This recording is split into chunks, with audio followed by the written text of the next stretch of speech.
কথায় আছে মায়ের কোনো জাত হয় না।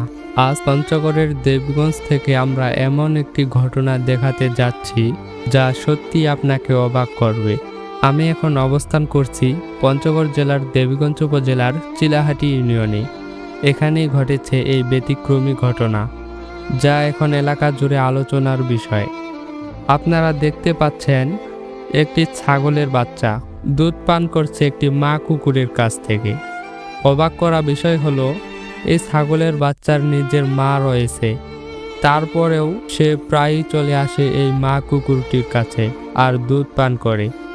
আর এই মা কুকুরটি সে একটুও বাধা দেয় না, তাড়িয়ে দেয় না, বরং নিজের সন্তানের মতো করেই তাকে দুধ পান করায়। এখানে নেই কোনো ভেদাভেদ, নেই ধর্ম, নেই জাত, নেই কোনো পরিচয়।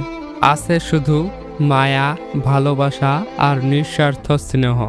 আমরা মানুষ হয়ে কত কিছু নিয়ে বিভক্ত হয়ে যাই, কিন্তু এই প্রাণীগুলো আমাদের শিখিয়ে দেয় ভালোবাসার কোনো সীমা নেই।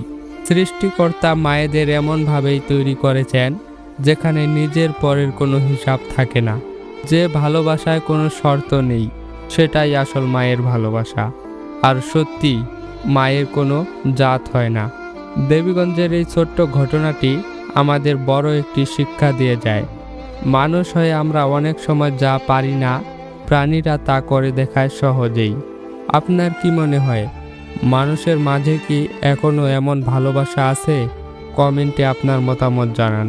ভিডিওটি শেয়ার করুন যেন এই ভালোবাসার গল্প ছড়িয়ে পড়ে সবার মাঝে। জমির উদ্দিন, আলোকিত পঞ্চগড়।